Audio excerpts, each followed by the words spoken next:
Next question जियोस्टॉफिक wind से संबंधित है, जिसको हिंदी में भूविक्षेपी पवन कहते हैं। अगर यहाँ पे ये क्वेश्चन देखोगे तो ये क्वेश्चन है, यहाँ पे इसके कुछ करेक्टर दे रखे हैं, ये देखो ये 3-4 करेक्टर दे रखे हैं। राइट आंसर तो हालांकि बी है, लेकिन इसके पीछे बहुत सारे कॉन्सेप्ट हैं, उन सारे कॉन्सेप्ट को समझते हैं फिर इस क्वेश्चन को समझेंगे।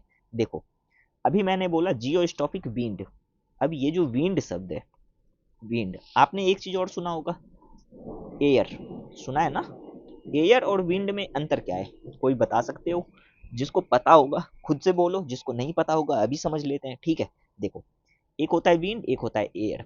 अब ये जो विंड है ना, ये जब भी चलता है, मान लो ये हमारा अर्थ है, ठीक है, और यहाँ पे भी ये अर्थ है। अगर मैं विंड और एयर में अंतर स्पष्ट करूं, तो विंड जब भी हमारा चलेगा तो वो एयर के ना हमेशा समांतर चलेगा।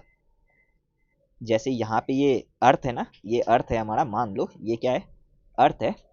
तो अर्थ के हमेशा क्या चलेगा, ये समांतर चलेगा। कौन? विंड। जब भी चलेगा वो अर्थ के हमेशा समांतर चलेगा, या तो इधर से चल सकता है या इधर से चल सकता है, बराबर। अब अगर वहीं पे देखोगे एयर को, तो एयर जो है ना, अर्थ के समांतर चल भी सकता है और नहीं भी चल सकता है। एयर या तो ऐसे भी चल सकता है या ऐसे भी चल सकता है, ऐसे भी चल सकता है और ऐसे भी चल सकता है। लेकिन विंड का एक फिक्स पैटर्न है, और वो फिक्स पैटर्न क्या है? विंड हमेशा ऐसे ही चल रहा है, देख रहे हो, ऐसे ही चल रहा है। या तो ये इधर से चलेगा या इधर से चलेगा। जब भी विंड चलेगा एक फिक्स पैटर्न पे चलेगा, एक समांतर दिशा में चलेगा, अर्थ के समांतर दिशा में। ऐसे अगर मैं हिंदी में बात करूं तो अर्थ के समांतर चलेगा। लेकिन एयर जैसे तैसे चलता है, उसका कोई फिक्स पैटर्न नहीं है। अब क्यों नहीं है एयर का फिक्स पैटर्न? तो देखो, एयर होता क्या है हमारा, गैसेस का मिश्रण होता है। लेकिन विंड क्या है हमारा, एक पवन है, पवन। तो ये अर्थ के हमेशा समांतर चलेगा। इतना तो समझ में आ गया कि विंड और एयर में अंतर क्या है। इसको समझना जरूरी है, बिकॉज ऑफ दैट कि जब आगे मैं क्वेश्चन में और कॉन्सेप्ट बताऊंगा तो ये छोटी सी चीज आपको क्लिक करेगी कि एयर और विंड में क्या अंतर है। अभी इसको इरेज करते हैं। अब एक चीज और हमेशा ध्यान रखना, विंड जब भी चलती है ना, ये जो हमारा प्यारा सा ये विंड है, ये जब भी चलता है तो ये हाई प्रेशर से लो प्रेशर पे चलता है, ठीक है? हाई प्रेशर से लो प्रेशर पे चलता है। और किसके सहारे चलता है? तो ग्रेडियंट के सहारे चलता है। अब ये मैंने क्या बोला, ग्रेडियंट। ग्रेडियंट मतलब सीधा ऐसे समझ लो, देसी भाषा में ढाल जिसको बोलते हैं, ढाल, ठीक है? ढलान ऐसे सुनते हो ना हिंदी में, ढलान, वही है ग्रेडियंट मतलब ढाल। जब भी मैं ग्रेडियंट बोलूं तो हिंदी में समझ लेना ढाल की बात कर रहा हूं। अब देखो, अगर मैं इसको जस्ट मिटाऊं और आपको 1 मिनट में समझा दूं फटाफट से, तो ये बताओ कि ये जो है, यहाँ पे मैंने एक फिगर लगाया था, ये है फिगर। यहाँ पे देखो विंड चल रहे हैं ना, यहाँ पे विंड कैसे चल रहे हैं, ऐसे चल रहे हैं, ऐसे चल रहा है ना। तो ये मान लो ये हमारा ये अर्थ सरफेस है, ये वाला क्या है, अर्थ का सतह है आपका, ठीक है? अर्थ सरफेस है। तो देखो विंड कैसे चल रहा है, या तो विंड ऐसे चलेगा, या तो विंड या फिर ऐसे चल सकता है। लेकिन एक चीज आप यहाँ पे देख रहे हो, एयर के कितने ज्यादा मॉलिक्यूल हैं इधर, है ना? बहुत ज्यादा। इधर क्या है, हाई प्रेशर। तो मैंने क्या बोला, विंड जब भी चलेगा आपका, विंड वो कब कैसे चलता है, high pressure to low pressure, ठीक है? मतलब इसको हिंदी में बोल सकते हो उच्च दाब से निम्न दाब की ओर चलती है। और ये प्रेशर ग्रेडियंट जो ये लिखा है, ये प्रेशर ग्रेडियंट जितना अधिक होगा विंड उतनी तेज चलेगी। अब मैंने क्या बोला, प्रेशर ग्रेडियंट मतलब जितना अधिक ढाल होगा विंड उतनी तेजी से चलेगी। जैसे अगर मैं यहाँ पे समझाऊं आपको, तो ये देखो, अगर ये ए है, ठीक है, और यहाँ पे मान लो बी है, इसके बीच में ना ये रास्ता है, ठीक, एक रास्ता यहाँ पे। अब यहाँ पे पी है और यहाँ पे क्यू है, और इसके बीच भी एक रास्ता है। तो आप लोग बता सकते हो कि कहाँ पे विंड ज़्यादा तेजी चलेगा? अब यहाँ से अगर विंड को यहाँ पे आना है, ए से बी पे आना है विंड को, तो ये आराम आराम से जाएगा बी पे। अगर वहीं पे पी से क्यू पे जाना है ना, ये पी से क्यू पे, तो ये बहुत तेजी से चलेगा। अगर यहाँ पे इसकी गति मान लो 20 किलोमीटर प्रति घंटा है, तो यहाँ पे इसकी गति कम से कम 100 किलोमीटर प्रति घंटा मान सकते हो, क्योंकि यहाँ पे ग्रेडियंट क्या है, ये जो ग्रेडियंट है ना, ये वाले बहुत ज़्यादा है, ये जो ढाल बना हुआ है ये बहुत ज़्यादा है। तो आपने ये भी समझ लिया कि ग्रेडियंट क्या है, ठीक है? आपने ये भी समझ लिया कि प्रेशर ग्रेडियंट में ये जो ग्रेडियंट शब्द आ रहे हैं, ये ग्रेडियंट, ये कुछ और नहीं, ये बल्कि ढाल है, ठीक है? ढाल है, जिसको हिंदी में ढलान बोल सकते हो या ढाल बोल सकते हो। तो आपने अभी तक में 2-3 चीज समझ लिया। अब मैं छोटी छोटी चीज क्यों समझा रहा हूँ, ये पूरा विंड को समझने के लिए ना ये बहुत जरूरी चीज है, प्रेशर ग्रेडियंट, विंड, एयर। मुझे पता है जो बच्चे थोड़ा एडवांस लेवल का होंगे जो पहले हमसे PYQ कर चुके हो ना, वो तो तुरंत इसको उड़ा ले जाओगे, जो नए नए जुड़े हो तो उसको उतना पता होता नहीं है। तो देखो आपने क्या क्या पढ़ा अभी, विंड, एयर, ठीक है, और प्रेशर ग्रेडियंट। प्रेशर ग्रेडियंट, ये दो तीन चीज का कॉन्सेप्ट आपका क्लियर हो चुका है। जिसका नहीं हुआ होगा वीडियो पीछे करके देख लेना। अब देखो, अगर मैं इसको मिटाऊं और एक चीज आपको यहाँ पे और समझाऊं, जस्ट वेट, इसको इरेज करता हूँ। अब देखो एक चीज और क्या होता है ना, देखो ये एक फिगर है, ये फिगर क्या कह रहा है कि यहाँ पे देखो, आप लोग अभी तुरंत पढ़े कि विंड जो है हमारा हमारा विंड, वो तो ऐसे चलता है, लेकिन यहाँ पे एक चीज देखने के लिए मिल रहा है, ये लो प्रेशर से हाई प्रेशर पे कैसे जा रहा है, ये क्या है? तो ये कुछ और नहीं, ये बल्कि एयर है। अब ये कहाँ पे हो रहा है, तो इसको मैं ऐसे समझाऊं तो आप लोग अब समझ जाओगे तुरंत और ये क्वेश्चन हो जाएगा क्लियर। देखो ये हमारे हैं इक्वेटर, ठीक है, इक्वेटर जिसको कि हिंदी में विषुवतीय रेखा बोल सकते हो, और यहाँ पे ये 0 डिग्री। अब 0 डिग्री पे ना होता क्या है कि विंड ऊपर उठने लगता है, यहाँ से देखोगे तो ये ऊपर उठ रहा है, ऊपर उठ रहा है, ठीक है। अब ये ऊपर क्यों उठ रहा है, क्योंकि यहाँ पे ना सूर्य ताप बहुत ज़्यादा पड़ता है। ये अगर मैं सन को थोड़ा सा सही बना लूँ, सन की बेइज्जती हो रही है, जस्ट वेट, हाँ। तो अगर मैं ये सन बनाऊँ तो ये जो लाइन है ना 0 डिग्री, 0 डिग्री के आसपास वाले क्षेत्र पे इंसोलेशन जो है पूरा साल भर बढ़ता है, बहुत ज़्यादा रहता है, ठीक है। तो इसलिए यहाँ पे क्या बन जाता है, यहाँ पे बन जाता है लो प्रेशर, ठीक है। लो प्रेशर जब भी बनेगा तो एयर कहाँ जाएगा, ऊपर, ठीक है। जब भी बनेगा तो एयर कहाँ जाएगा, ऊपर उठेगा। अब एक चीज़ ध्यान देना यहाँ पे, अगर यहाँ पे एयर ऊपर उठ रहा है तो कहाँ से ये एयर ऊपर उठ रहा है, तो देखो वही फिगर यहाँ पे है, सेम फिगर ये है कि देखो जब भी पानी गर्म हुआ, ठीक है, पानी क्या हुआ है, गर्म हुआ। क्यों गर्म हुआ, ये वार्म जो लिखा है क्यों हुआ, क्योंकि यहाँ पे इंसोलेशन ज़्यादा था, सूर्य ताप ज़्यादा था, इसलिए ज़्यादा गर्म किया है। और जैसे ही पानी गर्म हुआ तो मतलब ये जो लो प्रेशर था, लो प्रेशर बन गया, तो ये ऐसे ऐसे ऐसे, ये बताओ ये क्या है, विंड है या एयर है, क्या है, बता सकते हो कोई? अभी तुरंत मैंने समझाया, ये विंड ऊपर उठ रहा है या एयर ऊपर उठ रहा है, तो आप बताओगे ये विंड नहीं है, ये क्या है, एयर है। ये क्या है, एयर है। तो इस बात को समझना, विंड हमेशा चलता है high pressure to low pressure, इस बात को ना मतलब गांठ बांध लो।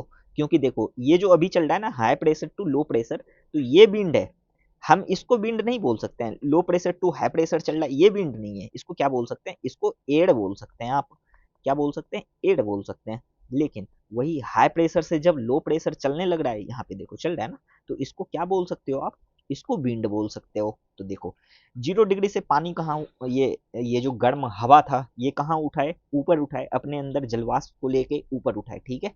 वाटर वेपर वगैरह सब चीज को इकट्ठा किया और ये ऊपर उठ गया, लो प्रेशर से हाई प्रेशर, क्योंकि एयर की तो कोई डायरेक्शन है नहीं, ये ऊपर उठ गया। अब जैसे ऊपर एक कोई तो लिमिट होगा ना, ऊपर कहाँ तक जाएगा, अगर मान लो ये ऊपर उठ रहा है, ये ऊपर उठा, ऊपर यहाँ भी उठ रहा जा रहा है, तो कहीं पे एक जगह पे जाके इसको इधर उतरना पड़ता है 30 डिग्री पे, और 30 डिग्री पे इसको फिर सिंक करना पड़ता है नीचे। तो जैसे ये सिंक करेगा, जैसे क्या होगा, सिंक करेगा, तो यहाँ पे देखो ये जैसे ये आ गया 30 डिग्री पे, और 30 डिग्री पे जैसे सिंक करेगा ना, तो यहाँ पे ये हाई प्रेशर जोन बना देगा। अब मैंने क्या समझाया, तो देखो आप लोग अगर जो बिल्कुल ही ज्योग्राफी का क्लास नहीं किए हो, तो ज्योग्राफी में एक छोटा सा यहीं पे प्लेलिस्ट मिल जाएगा, वहां पे देखना कि एयर का मूवमेंट कैसे हो रहा है पूरे अर्थ पे, तो बेटर तरीके से समझ सकते हो मैं क्या बोल रहा हूँ। अगर मैं थोड़ा सा यहाँ पे समझाऊँ आपको एयर का मूवमेंट कैसा हो रहा है, तो देखो अगर ये हमारा अर्थ है, ठीक है, थोड़ा सा गोल बन जाता सही रहता। अब देखो ये देखो, यहाँ पे ना ये हमारे 0 डिग्री हैं, ठीक है, जिसको इक्वेटर बोलते हैं। अब यहाँ पे मान लो सिचुएशन ये 30 डिग्री का है, ये 30 डिग्री, और इधर भी आपका 30 डिग्री है। अभी मैं दो ही ये बना रहा हूँ 30 डिग्री। तो यहाँ पे ना जब भी एयर उठेंगे, ये यहाँ से उठते हैं 0 डिग्री से, और 0 डिग्री से उठने के बाद ना ऐसे उठ रहा है, ये ऊपर ऊपर उठ रहा है। तो एक कहीं तो ऊपर तक जाएगा ना, एक कोई सीमा होगा ऐसा जहां पे ये क्या करता है, मैं बताऊंगा आगे की क्लास में ये कौन सी सीमा है, सब कुछ बताऊंगा। तो एक कोई लिमिट है, ये लिमिट ऐसा नहीं है ये अंतरिक्ष से बाहर हो जाएगा। एयर एक टाइम पे ऊपर जाके क्या हो जाता है, ये पूरा इधर बैठने लगता है, और ये जो बैठता है ना ये 30 डिग्री पे बैठता है, ठीक है। ये 30 डिग्री पे बैठ गया, तो ये बताओ ये था क्या इधर, ये लो प्रेशर, और यहाँ पे क्या था, ये हाई प्रेशर। अब हाई प्रेशर से जो ये जो विंड चला है ना, ये अगर यहाँ की बात मैं करूँ, ये जो विंड इधर चला है तभी तो इधर मुड़ा है ना, तो ये जो यहाँ से यहाँ तक चला है, यहाँ से हाई प्रेशर से, अब ये हाई प्रेशर से जब भी चलेगा ये लो प्रेशर, और फिर ये लो प्रेशर से नीचे आ जाएगा विंड। समझ में आ गया मैं पूरा बात क्या बता रहा हूँ? यहाँ पे देखो, ये लो प्रेशर से चला 0 डिग्री, ऊपर उठा, ऊपर उठने के बाद ये ऊपर की वायुमंडल की बात कर रहा हूँ, ऊपर के वायुमंडल में हाई प्रेशर बना। क्यों बना? क्योंकि लो प्रेशर से ये 0 डिग्री अगर मैं यहाँ लिख ही दूँ, जस्ट वेट, अगर मैं यहाँ पे 0 डिग्री लिख देता हूँ तो ये इक्वेटर की बात हो गई 0 डिग्री। अब ये 0 डिग्री से तो ऊपर उठ चुका है, ठीक है, ये 0 डिग्री से ऊपर उठा तो बहुत सारा हवा ऊपर उठ रहा है, यहाँ पे देखोगे बहुत सारा हवा उठ रहा है, तो जा रहा है बहुत सारा हवा, तो एक टाइम पे जाके ना वहाँ पे क्या बना देगा, ये हाई प्रेशर बना देगा। अब हाई प्रेशर जैसे बना तो विंड कैसे चलने लगता है? बताओ, विंड कैसे चलता है? विंड चलता है high pressure to low pressure. अब विंड ऐसे चल रहा है, अब जैसे ये यहाँ पे लो प्रेशर पे गया तो जैसे वहाँ पे हवा बहुत सारा जमा हो जाता है तो फिर ये नीचे आ गया। ठीक, यहाँ तक आपने समझ गया? अब यहाँ पे आप लोग एक बात बताओ कि ये जो दिख रहा है ना, ये प्रेशर ग्रेडियंट, ये देखो, ये एक लाइन दिख रहा है, ये लाइन, और प्रेशर ग्रेडियंट ऐसे दिख रहा होगा, दिख रहा है ना? तो प्रेशर ग्रेडियंट यहाँ पे ये देखो, ये लाइन से ना थोड़ा सा ऊपर है। अगर मैं यहाँ पे एक लाइन ड्रॉ करूँ तो ये देखो, ये लाइन है ना, ये लाइन आपको दिख रहा होगा, और ये लाइन के जस्ट ऊपर, थोड़ा सा ऊपर क्या है? प्रेशर ग्रेडियंट वाला, ये यही बता रहा है प्रेशर ग्रेडियंट है क्या।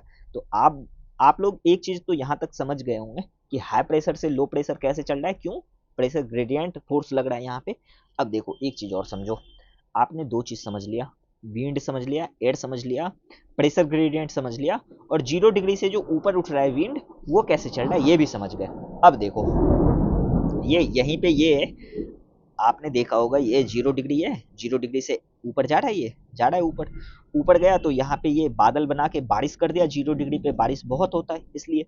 अब ये जो यहाँ से चल रहा है, ये देख रहे हो, यहाँ से चल रहा है, ऐसे गया, ऐसे गया, और फिर ये नीचे आने लगा, तो ये जो यहाँ से यहाँ तक की दूरी इसने तय करा, तो ये यहाँ पे क्या था? हाई प्रेशर था, और यहाँ पे क्या था? लो प्रेशर। तो इसके बीच की जो दूरी थी, इसी को तो हमने विंड बोला।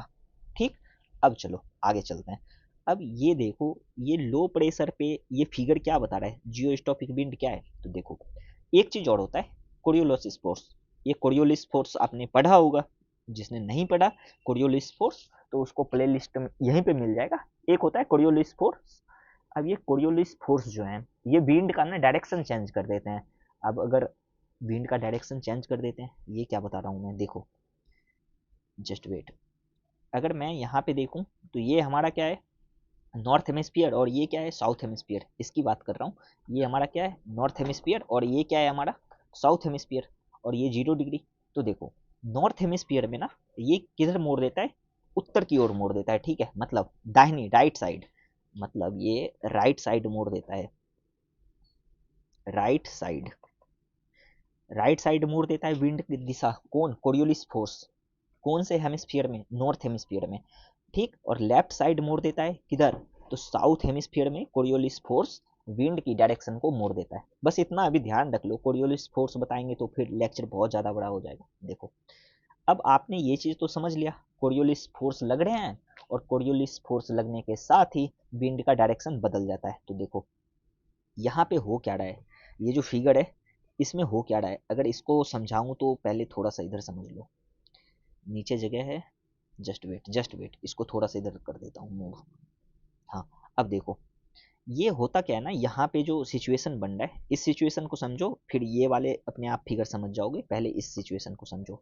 इस सिचुएशन में हुआ क्या, यहाँ पे देखो, लो प्रेशर बना, लो प्रेशर के बाद इधर एयर क्या हुआ? ऊपर उठ गया। ठीक, ये जैसे ऊपर गया तो ऊपर में हुआ क्या, इसने अपने हीट को ना रिलीज कर दिया, जिसको लेटेंट हीट बोलते हैं। ठीक है, लेटेंट हीट मतलब बोलो तो गुप्त उष्मा बोल सकते हो इसको। ठीक है, तो ये यहाँ पे ना अपने उष्मा को क्या किया? रिलीज किया। रिलीज करने के साथ ये विंड थोड़ा सा और ऊपर उठ गया। तो जैसे ये ऊपर उठ रहा है, ये तो ऊपर उठ रहा है विंड, ठीक है, क्यों ऊपर उठ रहा है? यहाँ से नीचे से विंड ऊपर उठ रहा है, लेकिन कोरियोलिस फोर्स ऐसे लग रहा है, देखो, विंड ऊपर उठना चाह रहा है ऐसे, मैं कलर चेंज कर दूं इसका, ये लो, विंड ऐसे ऊपर उठना चाह रहा है, और कोरियोलिस फोर्स कैसे लगना चाह रहा है? कोरियोलिस फोर्स बोल रहा है इधर घूम जाओ। क्यों? क्योंकि मैंने अभी तुरंत बताया कि नॉर्थ हेमिस्फीयर में कोरियोलिस फोर्स कैसे लगते हैं? नॉर्थ हेमिस्फीयर में कोरियोलिस फोर्स लगते हैं दाहिनी डायरेक्शन में। दाहिनी डायरेक्शन मतलब आप राइट साइड बोल सकते हो। देखो, जैसे ये विंड ऊपर उठ रहा है, लेकिन कोरियोलिस फोर्स बोल रहा है भाई इधर घूम जाओ, ठीक। तो एक टाइम पे ना आके ये विंड घूमने लगता है, ये ऐसे घूम जाता है, फिर एक टाइम और ये उठेगा ऐसे घूम जाएगा। तो एक टाइम आते आते बिल्कुल ऐसे हो जाता है। मतलब प्रेशर ग्रेडियंट फोर्स जो लगता है, प्रेशर ग्रेडियंट फोर्स अगर इसको ऊपर की ओर धक्का दे रहा है तो कोरियोलिस फोर्स इसको सीधा कर देगा। मैंने क्या बोला, वो चीज यहाँ पे है। देखो प्रेशर ग्रेडियंट फोर्स विंड को क्या कर रहा है, ऊपर की ओर उठा रहा है, उठा रहा है ना। प्रेशर ग्रेडियंट फोर्स देखो, ये पीजीएफ जो है ये प्रेशर ग्रेडियंट फोर्स विंड को ऊपर की ओर उठा रहा है, लेकिन ये कोरियोलिस फोर्स जो है विंड को इधर खींच रहा है। क्यों खींच रहा है इधर, ये जैसे ऊपर उठा, ये प्रेशर ग्रेडियंट फोर्स के कारण ऊपर उठा।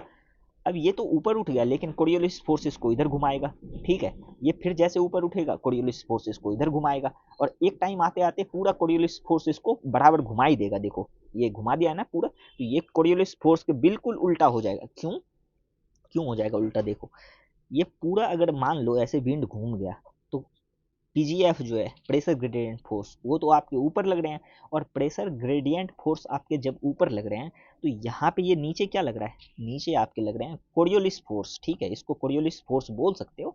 और यहाँ पे प्रेशर ग्रेडियंट फोर्स लग रहा है। तो अब एक बात बताओ, जब भी जियोस्टॉपिक विंड से क्वेश्चन आएगा तो ये देखो यहाँ पे ये 90 डिग्री बना रहा है, और अगर ये देखोगे ना तो ये 180 डिग्री पे दोनों उल्टे साइड में हो जाते हैं, ठीक है।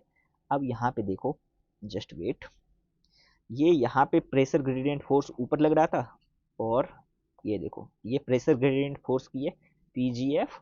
और अगर मैं जियो स्टॉफिक विंड की अब बात करूंगा ना तो अब आपको ज़्यादा समझ में आएगा। और नीचे कौन लग रहा है बताओ, नीचे लग रहा है आपका कोरियोलिस फोर्स।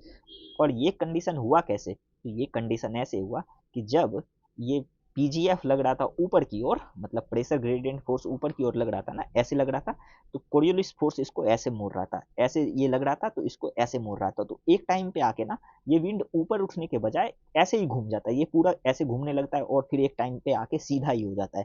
तो यहाँ पे ये जैसे ही सीधा होगा तो आप लोग बता सकते हो कि ये जब सीधा हो गया तो यहाँ पे देखो, अगर मैं इस लाइन को खींच दूं यहाँ पे, तो ये बताओ ये है क्या, ये जो ये सीधी रेखा है ना, ये सीधी रेखा, यही आपका जियोस्टॉपिक विंड है। जियोस्टॉपिक विंड जिसको भूविक्षेपी पवन कहते हैं, और आप लोग इतने देर से समझ रहे हो। तो यहाँ पे क्या देखा आपने, ये दोनों उल्टे हो गए हैं, कोरियोलिस फोर्स और प्रेशर ग्रेडियंट फोर्स एक दूसरे के उल्टे हो गए हैं। जब, फिर से सुनो, जब प्रेशर ग्रेडियंट फोर्स और कोरियोलिस फोर्स आपस में उल्टे संबंध बना लें, ये प्रेशर ग्रेडियंट फोर्स और इधर कोरियोलिस फोर्स आपस में क्या हो गए हैं, उल्टे हो गए हैं, तभी यहाँ पे ये जो बीच में ये सीधा लाइन जा रहा है ना, ये क्या है आपका जियोस्टॉपिक विंड है। अब इस फिगर को समझो, देखो ये प्रेशर ग्रेडियंट फोर्स ऊपर की ओर लग रहा है, जैसे ये ऊपर की ओर लगा कोरियोलिस फोर्स इसको नीचे की ओर खींच रहा है। ये फिर थोड़ा सा उठा, कोरियोलिस फोर्स और नीचे खींचने लगा, फिर ये उठा, कोरियोलिस फोर्स और नीचे खींच लिया, और ये थोड़ा और उठा तो देखो बिल्कुल ही सीधा कर दिया है, कोरियोलिस फोर्स बिल्कुल नीचे लगने लगा, प्रेशर ग्रेडियंट फोर्स ऊपर लगने लगा। और ये जो विंड है, ये जो सीधा विंड है, इसी को बोलते हैं जियोस्टॉपिक विंड, ठीक है। चलो अब यहाँ पे अगर मैं क्वेश्चन पे आऊं तो चलो अब देखो, ये पूरा क्वेश्चन पढ़ो, अब मजा आएगा। ये बोल रहा है एक प्रकार के पवन की निम्नलिखित विशेषता पर विचार कीजिए, कंसीडर द फॉलोइंग, और ये कुछ ये करेक्टर दे रखे हैं। अब इसके करेक्टर को पढ़ो। ये बोल रहा है कि ये वायुमंडल में ऊपरी स्तरों में घटित होता है, ठीक है, upper level in the atmosphere. अभी तुरंत देखा था मैंने कि ये अपर वायुमंडल में हो रहा है ना, यहाँ पे अभी तुरंत समझा था ना कि ये देखो, ये यहाँ से जब गया विंड तो यहाँ पे हो रहा है ना, ये अपर अपर वायुमंडल में ये सारा काम हो रहा है, यहाँ पे हो रहा है ना। तो यही बोल रहा है, ये क्वेश्चन में कितने आसान इसमें दे दिया ना।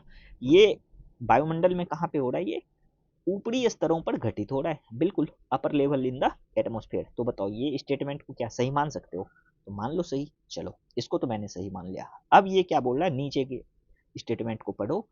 वे दो बलों से प्रभावित होते हैं, ठीक, दाब प्रवणता बल जिसको कि प्रेशर ग्रेडियंट फोर्स बोलते हैं, यहाँ पे pressure gradient force, and the Coriolis force, देखो है ना। अभी तुरंत आपने देखा कोरियोलिस फोर्स और प्रेशर ग्रेडियंट फोर्स में कैसे दोनों में आपस में संबंध बना रहा था ये, ठीक है। वे दाब, ये बलों के से प्रभावित हो रहे, कौन से, दाब प्रवणता बल और कोरियोलिस फोर्स से, ठीक। तो ये भी क्या है, सही है, ठीक है। चलो इसमें भी मैंने सही लगा दिया। अब ये क्या बोल रहा है, तीसरी लाइन पढ़ो, ये मजेदार लाइन है। जब बल संतुलन में होते हैं तब वायु समदाब रेखा के समांतर दाब प्रवणता के समकोण प्रभावित होती है। अभी तुरंत मैंने बताया था ना, when the force balance air moves at the right angle. ये देखो ये राइट एंगल अभी तुरंत बताया था। जैसे ये देखो ये प्रेशर ग्रेडियंट लग रहा था और ये पीजीएफ के बाद ये लग रहा था आपका कोरियोलिस फोर्स। ये देखो यही बोल रहा है ना, ये देखो ये राइट एंगल पे घूम रहा है, तो यही बोल रहा है कि ये कहाँ है, right angle to the pressure gradient parallel to the isobars. समझ में आ गया? ये सही है या नहीं सही है आप लोग बताना। ठीक है, इसमें ये तीनों ऑप्शन जो है, तीनों ऑप्शन में कौन कौन से ऑप्शन सही हैं आप लोग कमेंट करना। अगर मैं बताना चाहूँ तो ये भी सही है। चलो अब तो कुछ बचा ही नहीं। और ये कितना आराम से पूछ रहा है ना, ये कौन से विंड के विशेषताएं। तो अगर आप लोग थोड़ा सा भी पढ़े हो तो आप लोग बता सकते हो भूविक्षेपी पवन। ठीक है, तो और भी जितने भी कॉन्सेप्ट है ना इसके पीछे, नेक्स्ट और भी जितने क्लास होते हैं उन सारे क्लास को आप देखो, ज्योग्राफी के प्लेलिस्ट मिल जाएंगे आपको। पूरा ज्योग्राफी इसी तरह से फिगर, जैसे ये फिगर है, ठीक है, फिगर एनिमेशन टोटल प्लेलिस्ट बना हुआ है। पहले प्लेलिस्ट से पूरा वीडियो देखो, कॉन्सेप्ट क्लियर करो और फिर पीवाईक्यू लगाओ। ठीक है, देखो यूपीएससी पीवाईक्यू लगाना कोई बड़ी बात नहीं। ऐसे मैं इधर आता आपको बता देता बी ऑप्शन है लगा लो हो गया, नहीं। इसके पीछे कितने कॉन्सेप्ट थे, आपने सारे कॉन्सेप्ट को समझा। अब नेक्स्ट टाइम जब भी ये क्वेश्चन दिखेगा ना आप छोड़ोगे नहीं, पक्का। तो चलो अब नेक्स्ट क्वेश्चन की ओर मूव करते हैं और नेक्स्ट क्वेश्चन आपका रिलेटेड है